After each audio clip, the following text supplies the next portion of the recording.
This is the brief on Arbitrum, ARB. So, what is Arbitrum? Well, it's basically the leading Layer 2 scaling solution out there, designed to tackle Ethereum's biggest headache. Yeah, those slow speeds and really painful transaction fees.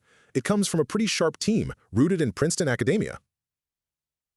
Okay, let's get right into it. Here are the 3 key things you gotta know about Arbitrum right now. First, Arbitrum really delivers on making things cheaper.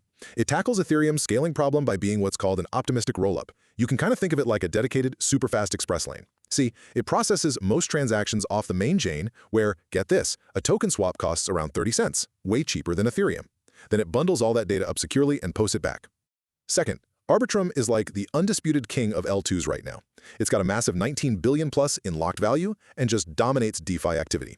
And its edge, it's all about tech innovation. Their groundbreaking stylus upgrade, it now lets developers write smart contracts using everyday languages like Rust and C++, not just the specialized Solidity one. Big deal. Plus, their Orbit framework lets major projects build their own custom Layer 3 networks right on top of Arbitrum's tech. This is a great point to quickly pause and remind our listeners of something. If you're enjoying how we break down these complex projects into simple pieces and want more reviews just like this, make sure you subscribe to our channel, CryptoBox. We do all the complex research so you don't have to. Okay, finally, despite being on top, Arbitrum faces a couple of serious risks. First up is the current centralized sequencer. That's the one part ordering all the transactions. Now, it can't steal your funds, but getting this thing decentralized by 2025? Absolutely critical. The second risk? Market pressure. There are these large monthly ARB token unlocks happening for early investors and the team, and that goes on until March 2027.